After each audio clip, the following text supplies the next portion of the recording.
Hello. Good evening. Good evening. Hi, everyone. Friends, it is my pleasure to welcome you on this critical event. You know, I mean, we have done a lot of work by the end of the day, and the topic is pretty challenging as we think about it. Vision, you know, it's very hard to put it into words, really, because a vision is, I mean, usually we think that vision is for creatives. You know, it's as if it is something that you cannot grasp, you cannot perceive. This might be a talent or some quality that you're born with. You know, this quality of seeing the future. But, you know, it's pretty, you can understand how it works. You can explain that. A vision can be like a tool.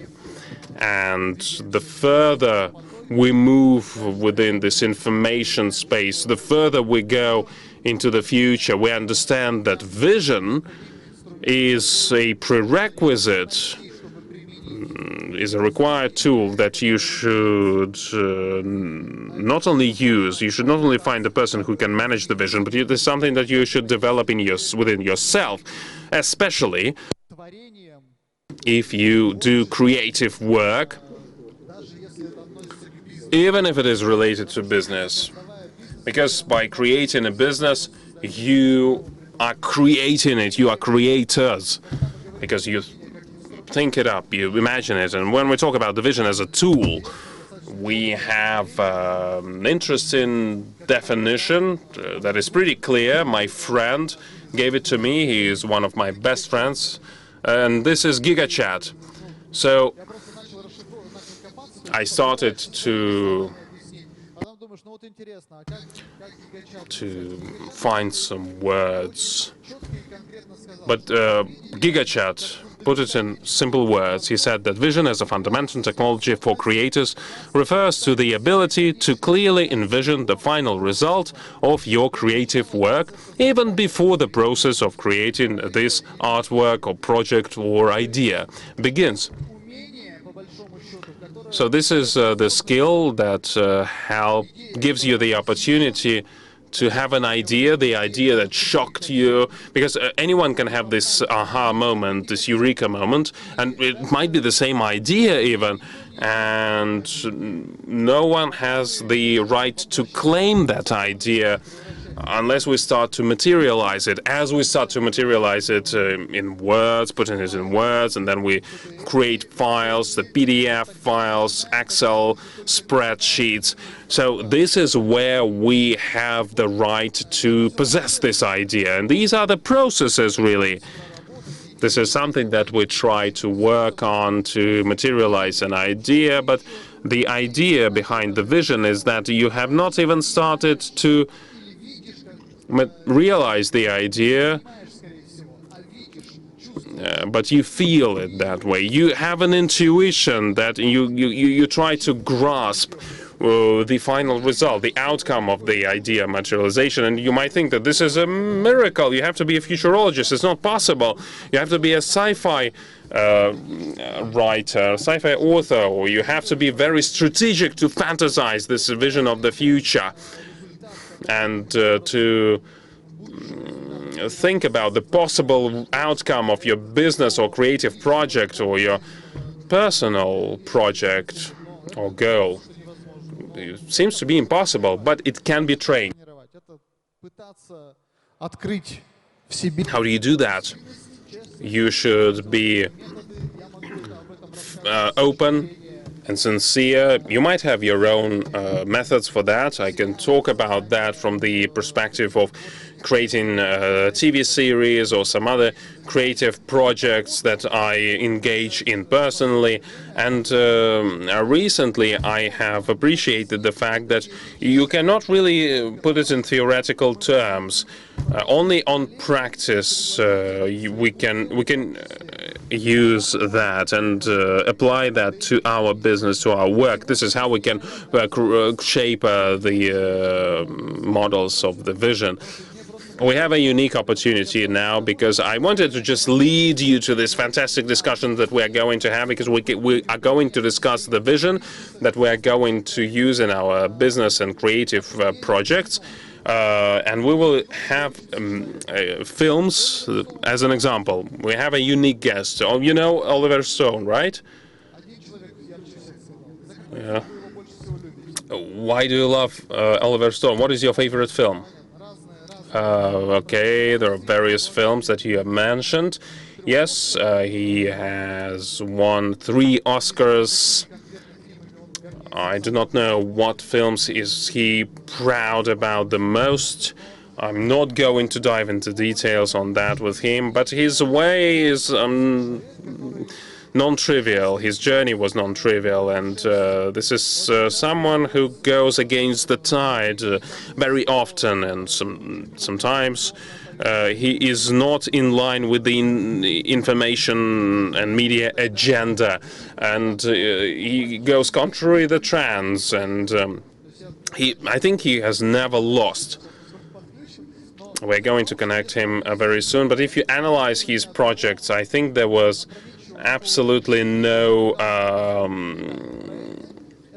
thoughtless decision made.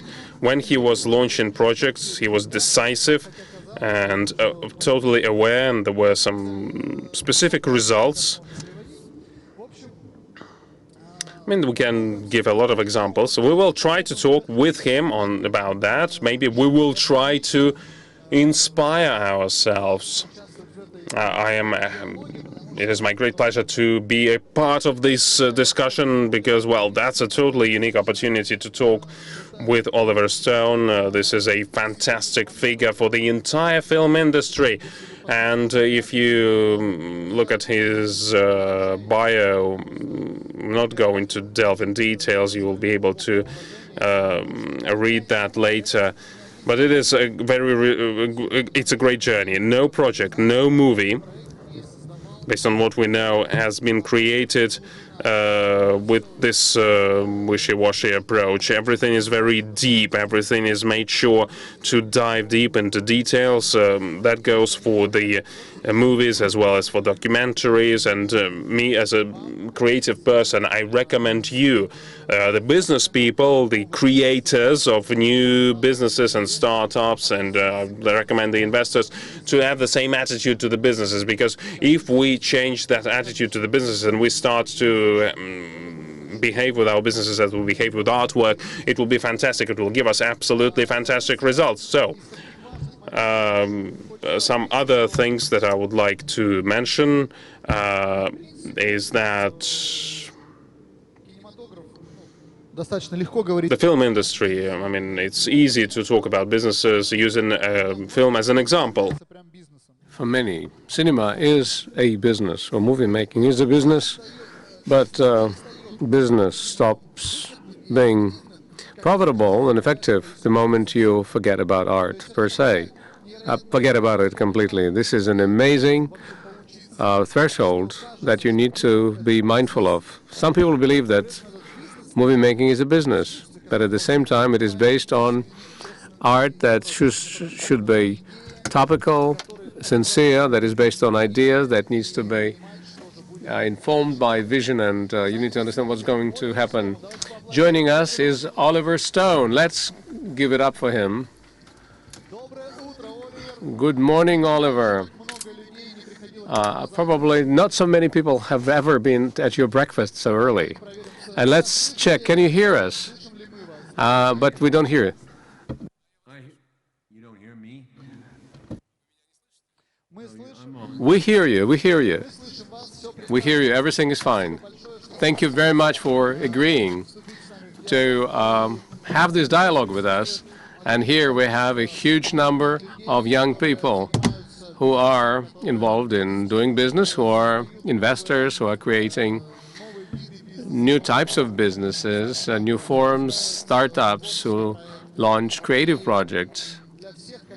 And of course, for all of them, as I said in my earlier introductory part, it is important to learn from the experience that exists in cinema, because it's emotional and motivating. It's incredibly pleasurable for us to meet with you. It's a great honor. And I would like to find out from you, in the first question, what is the journey of a director and an entrepreneur? We believe that these two careers are similar. A director, as a developer, acts as the developer of a new business, as a new creator, but he's doing this more creatively than an entrepreneur. And we need to draw a line. We need to understand, do you need to have creative approach in business, and does the businessman needs to be creative? Can we really compare a director with a business owner? Well, partly yes, but you have to keep in mind that when you create a business, it can last a lifetime, and you can profit off that business. A film doesn't last that way. It goes out of circulation eventually, and it's a one-time affair. And each time you make a movie, you have to start over in the sense of financing it, distributing it, and realizing it. So it's not the same that way. A director has to start how many startups in his lifetime? I've done 20 feature films and about 12, 13 documentaries. Each time you got to start up from finance it. You understand, it's not like, unless you're a highly successful businessman, you can't survive on your artistic talent alone. So it's a fly-by-night operation too. You know, each business you start up, you open an office, you open a whole new set of people, you work on it for 1, 2, 3 years, and it's over. It goes into distribution, it belongs to the world and the copyright holder. The copyright holder is always a businessman or a studio, in this case in Hollywood anyway, because Hollywood movies cost money. Thank you. But what you have been saying sounds, I mean, when you are describing the role of a director, I would say that the movie directors are the most successful start-uppers. Well, there's a reason I'm saying this. The director can do this many times over their lifetime, and the business person only does it once. So your experience is even more important for business people than otherwise. But there is one topic that is related to this. You mentioned the businessman starts an office, and you work for some time on a business idea, but before you open an office as a businessman, you would need to find investment. And it's probably similar to how you do it in cinematography, in movie making, when you need to start thinking about the movie, when you've come up with an ingenious artistic idea that would be really so important for all the viewers. But then you have to do this, going to someone to get the money in your career. That is a long career. How often did you make decisions that you would go looking for investors? What are the paths that you would use to look for investment? Or did you use agents? Of course, if you would say now to me that you want to make another feature movie, I would be the first one to come to you with money. But how was it at the beginning of your career? Please share that with us. Well, you don't have any money to give me. I mean, I don't think you'd invest in a movie. These are corporations in America. Generally speaking, you make deals. You can make a long-term deal, you make a short-term deal. But it's never easy in the sense of getting the money, because everybody becomes a critic, everybody becomes a judge. They read the script. Let's say you write a script. I'm a writer-director, so I present them with a script, I say, I want to accomplish this, and they'll say, well, this is not commercial, or this is I've seen this before. It's a repetition. That's always the greatest issue, is it fresh? Is it new? And sometimes the perception of reality and what's new and what isn't new is off. Sometimes it's on. It's a fly-by, as I said to you, it's a gypsy's business, a gypsy. You have to have the mentality of a gambler, a bit of a gambler, and you have to say, listen, I spent 2-3 years on this and it didn't work out. That happens a lot. Unless, of course, you're very, very successful, and I can point to several directors who've solved that issue because they make movies that are highly respected for a while, and then eventually the popularity drops off, the movie's life ends, and things get forgotten. The memory is very poor in many cases. So, you know, for example, I made let's say, respected and commercial movies for about 10 years, and I got exhausted in 1990. Actually, I went about 15 years up until about 2000, and then, you know, I was pretty tired making one film a year, and I took 4 years to make the next one, and it slowed down, but I kept going. I made film after film in a way over 3 years instead of 2 years or 1 year. But, you know, there's no question that exhaustion sets in, and as well as your mind. You know, you're fresh for so long. That's not to say I don't feel fresh, but sometimes you develop as a person into an older, mature man, and you see things differently. You see things differently. So when you talk about marketing a film, certain people respond, well, I don't. Marketing is the most boring subject in the world. You go to college, you go to all these places, business schools, ethics. You study marketing, but I'm not sure that works unless you're purely in the distribution business. In fact, I remember back in NYU Film School, back in the 69, 71 period, many of the students went there with the idea of making money, of being, this is a business. That was their attitude. Many, not all. There were those who wanted to make films, who had expressions to make as an artist.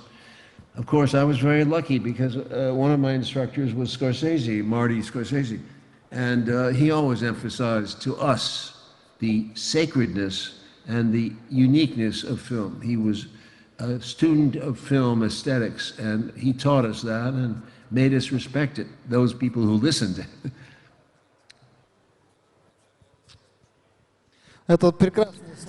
These are excellent words.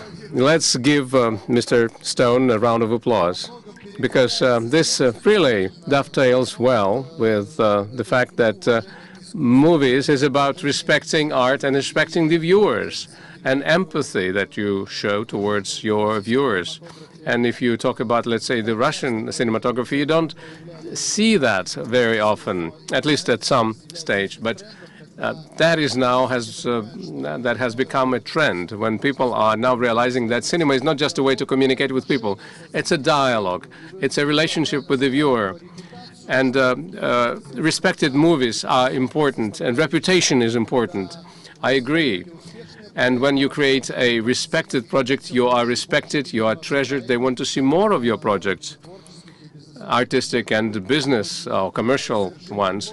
But as soon as you misstep, or you fail at some point, or the ratings on some of the services are dropping, the same loyal audience would very quickly start criticizing and condemning you, saying that, well, that director isn't who he used to be at one point. And that affects many directors and producers, and most importantly, this is also somehow related to the business side. The complacency that businessmen sometimes feel, and that also applies to artists. And I'm not talking about the fatigue. I'm talking about even what I call the complacence. That's what drives the business to deteriorate. Fashions change. For example, you have to look at the United States in a certain light. Things changed after 2001 for my audience. America became a different country. All of a sudden we had new laws, we had new fears, there was a threat, we thought, to our system, and we became more and more defensive. Therefore, films which criticized the system, parts of the system, like my films did, became difficult to market. For example, military films, for example, changed completely. If you remember, I made 3 Vietnam films. I made a Salvador film. I was always interested in the subject of war and peace. And the concept of America as a military fortress changed. And I don't think for the better. I think it became much more paranoid and much more harsh in the wars we had in the Middle East.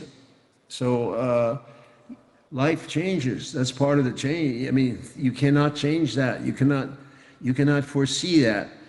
Movie studios came, went, independent companies rose, dropped off.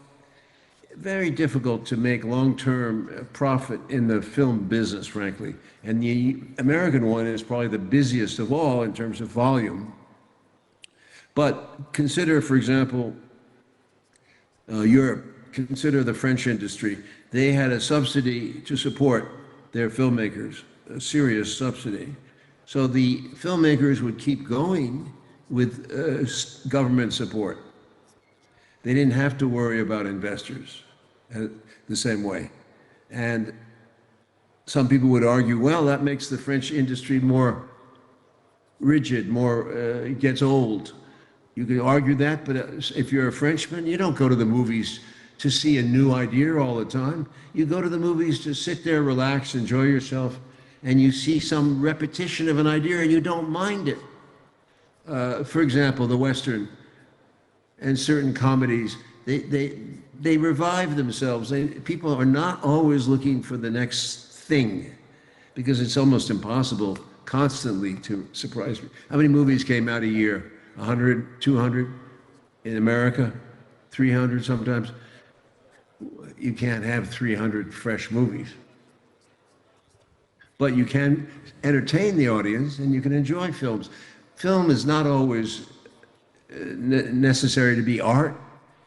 Film can be an enjoyment, something you're familiar with that you return to, like a Western.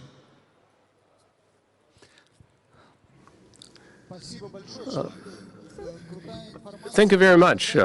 That's great information for our start-uppers here, which is one shouldn't be afraid of repetition. When we start with a business idea, and then we see something that has already been done somewhere, and we decline that, that's probably a wrong approach, because there's always this understanding when you're doing something, you understand why you're doing this, who you're doing this for, at what point in time you're doing this, how much effort you exert, and even if that has happened.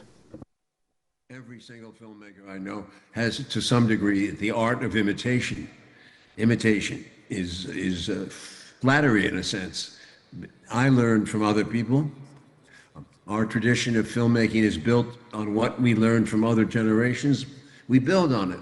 And so it's very good to have an idea of what went before. You need to know, you need to educate yourself, I believe, not only in film, but in life, in politics, in experience. As you get older, you change. You become either more insightful or sometimes less. These are good words. Also, you are talking about the fact that fashions change, trends change, and external factors influence cinematography and movie making. And if we are to talk about business, business is also influenced by external factors. But if we look at your art, we can see that you are sometimes going against the trend, against the tide. You are creating things that you use your vision to predict things that might happen later, not right away. But once you've implemented a certain idea, you would see that it may at some point see a breakthrough. And I believe that your JFK movie is unique. You've created an alternative history in that movie. And because no one had before.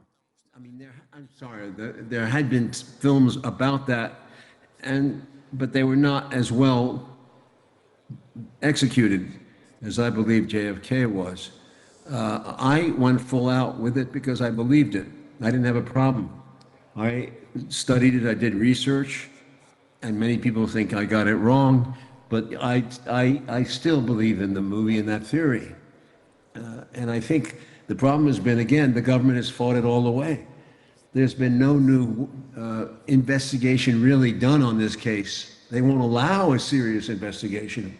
And that presents a problem of government control of the media, which is a serious business. It's another subject matter, and I don't know if I should go into it here, but there's definitely a censorship that exists in every single country.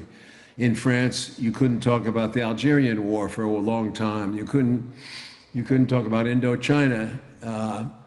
England has certain sensitivities, certainly. I think the only country that I feel like there's no censorship is Italy.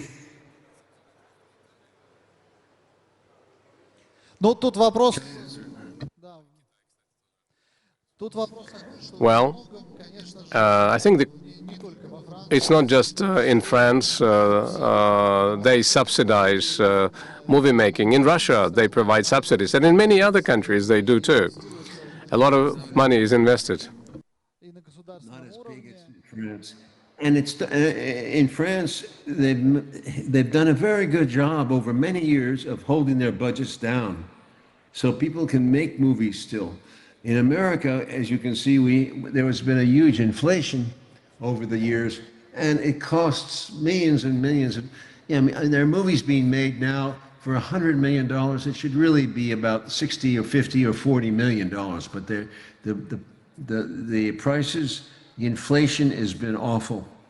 To distribute a movie now, market it. That's the word, marketing. A word I detest. Cliche. Whenever you have to go to a marketing meeting as a director, you're really bored, but you have to do it because it's part of the game. But, well, there are certain cliches in this business that I really hate. I wrote down a couple of them myself. Cliche, you know, things that you hear all the time. На заметку я прям... Well, I'll take this down. If the director starts doing marketing, that means that he's bored, right? No, it's part of the, you have to do it to be aware of it. They have all these kind of mathematical percentages. This subject matter, you know, test screenings, they give you, if you do test screenings with people, they have marketers who go there and they watch every eyelash, every eyelid that, if there's a moment of boredom, they'll tell you, blah, blah, blah. You know, the words are, what are they there? Trying to stay relevant and trying to stay relevant is, I probably heard more than anything. But what is trying to stay relevant? You have to make your own rules as to what's relevant. People might not think that's relevant because you're pointing out something that is outside their domain of thinking. So I've always been resistant to that cliche, is he relevant?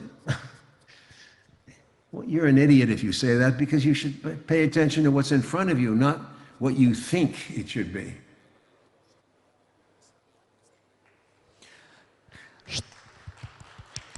And also another thing is mainstream. The word cliche, mainstream. Do you go mainstream?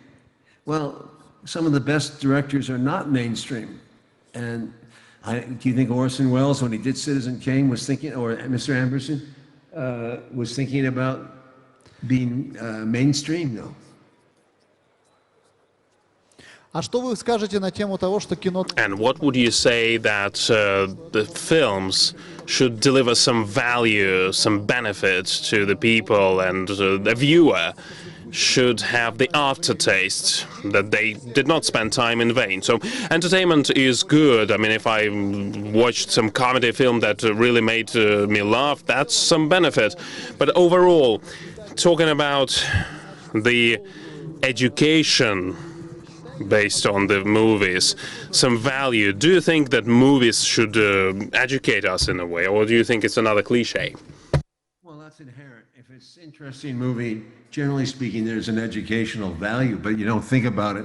People go to the movies to enjoy, to be entertained, to relax. They don't want to read a scientific book. They don't want to feel challenged. And that's always been kind of an edgy issue for me, because I've made movies with a lot of facts, like you mentioned JFK, but you got to think about Nixon, you got to think about movies like Snowden, which is my last movie, which is very complicated. Snowden goes into all the computer world and shows you how this thing works, how surveillance works, and its dangers too. That's I think it's one of my best movies, but you know, Snowden was not popular because of what he did. And I paid the price, as he did, for making a movie that challenged what they thought was patriotic or not. To me, he was not only a patriot, he was a hero. And a lot of people didn't agree. Спасибо. Thank you very much. I would like maybe to go back to the fact that in Russia there is a trend that every startup, every business creator, including the business creator in working in movies, every producer who is creating new movies or want to create new movies, they have to, unfortunately, or maybe thankfully, to have skills from various professions. And so if you're a film director, you should not do marketing, you should not do music or producing work.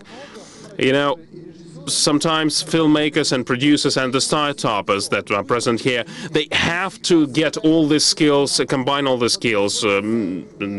Sometimes, not often, they have the team members specializing in that. So how to be about that as a professional? Do you need a team, or do you have to multitask? A multitasker who can write scripts, who know marketing, who can work as an operator, who is a film director, and who is a main actor as well. For us startups, it's a very important topic because, I mean, we do many things by ourselves. So what do you think about that? I think it's a contradiction. You have to be a jack of all trades. And at the same time, you have to be concentrated and specialized in certain things. And that includes building drama, knowing you don't have to know how to write, because in film you can get a writer to help you. And they're very good writers, by the way. So film tends to, in the old days anyway, specialize. And for example, in the old days, a director did not finish the movie. It was edited for him by the producer with a good editor that the director approved of, and the editor did the work. But that was in the old days, and in those times there was a more conventional approach to editing.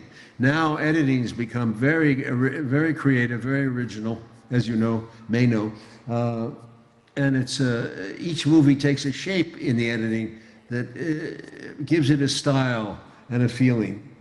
It's crucial. I can't give you a straight answer because I guess it's a contradictory answer. Part of you has to be collective and part of you has to be individual. Now, in a business, I wish I had run some businesses. I love the idea of having a laundry, for example. Oh, God almighty, people always need laundry.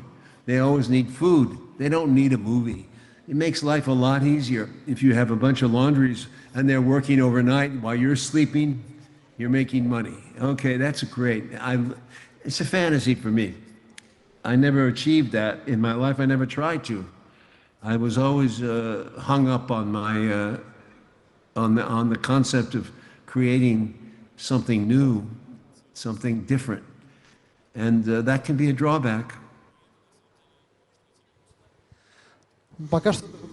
Well, it's not a drawback as for now, and this is something that motivates me and inspires me. Just a quick question. Once in a lifetime, have you faced a situation when you wanted to go outside of the movie industry to surprise people with something else, totally different? Yeah, well, I did several times. For example, Natural Born Killers, I did right after Heaven and Earth. Heaven and Earth was a classic movie about Vietnam and about a very beautiful picture of the countryside. A narrative that was a true story. Natural Born Killers was a fiction, and it completely out of time, it was not literal at all. It was metaphoric. and it was a satire, which was misunderstood, but a satire nonetheless. And so it was quite different in style. And then I did so many different types of movies in terms of style. For example, I did a football movie about sports, which was very challenging, very difficult to pull off at that time. And I've done crime films. I like crime films. I made 3 of them: Savages, Natural Born Killers, and U-Turn, which was quite different. Но это всегда были... But these were the outstanding ideas in the movie industry. But have you ever wanted to do something else outside of the movie industry, you know, like maybe opening up a laundry? You know, I invested back in the 1980s, I invested in Geron, which was a stem cell company, right? And stem cells were going to be the future. I was very excited about it because, you know, that would have been a big money maker. At the same time, it would have helped humanity. It didn't conflict. However, the United States under George Bush, who was not the brightest president we've ever had, but they banned stem cells for religious reasons. I don't know about Russia, but certainly in other countries that are enlightened, they were never banned, and they're still available to people. But there's no question that they're coming back. So I was about 20, 30 years too early. Make sense? Круто, круто. Fantastic. Yeah, absolutely fantastic that you have some business ideas as well outside of the movie ideas. I have a question that might seem simple, but it might be interesting from the personal perspective, because every one of us, everyone who creates a business or an artwork, we are humans, and at some point in time you want to dive deep in yourself and find this resource in yourself, within yourself. How do you come up with an idea? How do you materialize that? How do you not lose track of this idea? In one of your interviews, I read a story about the fact that you helped your daughter to regain her passion for drawing. She stopped drawing, although she was passionate about it, and you just basically forced her to remove the gadgets and not communicate so much with her friends. This is how I read it in the interview. But it's like in the interview it was said that you forced your daughter to concentrate and to remove all distractions, and she regained her passion for drawing. So as people, as humans, do we need to sometimes forego something, to restrict some of the factors to build this vision within ourselves, to materialize our idea? And this goes for the business people who create something from scratch. Do you need to find these ideas in solitude, or you need to have constant brainstorming sessions with your colleagues, or to have pitches and talking about your ideas? What helped you? And yeah, about the daughter story, is it true? Yes, it's true, but it didn't really work. My daughter still resents me for that. Okay, understood. You know, it's being a tiger dad, I guess. But I've always admired the Asians because they really raise their kids in a tougher way than American children are raised. I partly grew up in France, so it was an older system, and the French schooling was tough, as it is in Germany and England, much tougher than in the U.S. We spoil our children to a large degree, and that's not everybody. Some people are poor and they can't afford it, but that's why the children who come from poorer families are more motivated in many cases than people who come from well-off families. My daughter hated me for it. I made her stay in. She always used to be on the phone. Oh, God, I hate the phone. You know, all parents know what this problem is. Always on the phone. Computers came in, you know, and she was too distracted. She didn't do her homework on time, and the school was complaining. They said, you know, she's got to be more efficient here. And she was always late, for example. So it was a problem, and I cracked down, and it didn't work because the more I cracked down, the harder it became. She hated me for a while. Now she likes me, but she worked out okay. She's not wasting her time on social media. She uses it well. But I can't write books about raising children because it's not my forte. It's so complicated. I had 3 of them, and each one is different. Each boy and girl is different. That's all. I respect variety and I respect different interests. Oliver, thank you very much. I have 5 kids, and I cannot write a book about upbringing children. I will never do that because these kids are actually educating me. Thank you for sharing that personal story. I have a very important question that is a priority right now for business people and for the creators. This is technologies. Technologies that every day become wilder than our fantasies. As AI develops, we try to either get into the hype or we try to apply it somewhere. But I mean, we have seen that before. We have seen some disruptive technologies before, but the AI is just developing so quickly. And from the point of view of the modern world, this information space is just being inflated with some new information. And AI, the same with AI, you know, because every time it gets some new features and tools and capabilities. What is your attitude towards that in this situation? How can you leverage the technology on the one hand and on the other hand still remain a human creator?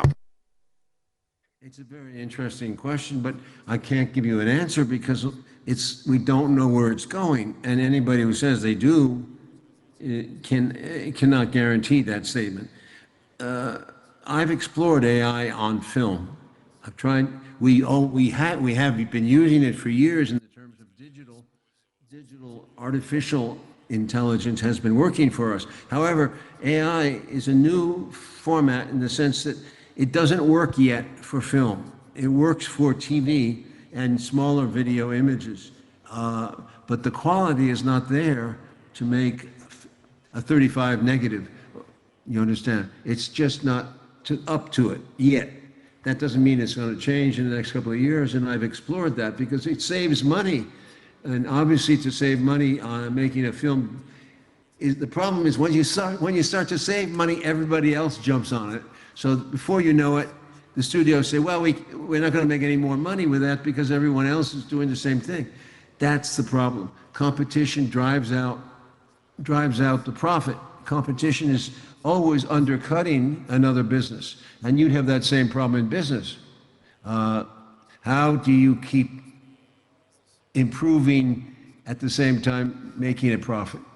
Every businessman will tell you that's the hardest thing in the world, especially in a competitive market, unless it's, and you can say that much of business is still rigged. It's fixed. Certain companies, they kind of agree on a fix at a price. That happened in the old days, it happens today. So this is a very complicated question. And how AI interfaces with that, I can't tell you. I think you have to really be I would say to you, if you can make entertainment and entertain fantasies and put that on film, you're going to make a lot of money. Yes. Look at, for example, Avatar is the biggest grossing film of all time. Avatar 1 and 2. But they're very inventive, and they used a form of AI. So yes, it should be explored. Thank you. Thank you very much. Just one more question that I just have to ask. And, you know, maybe it would be great to just learn from you as a creative and a unique creator. We do respect you very much, and in your artwork, and you say you're very modest about your movies. You say that some movies did not deliver as you expected. But in Russia, the Russian population do love you and your art. And when my friends learned that I'm going to have an interview with Oliver Stone, they just changed all their plans and came here. And this is fantastic. And we do thank you for being with us today. And thank you for your great interview. I have a short question, but maybe it will require a broader answer. What do you see in the future? How do you see the future of the social value and people in various countries in the world, what they should save, what they should maintain? What, I mean, to your opinion, do we have to think about something to make sure that we're united and not disunited? You're asking about the world, the state of the world. I think the old formulas still work.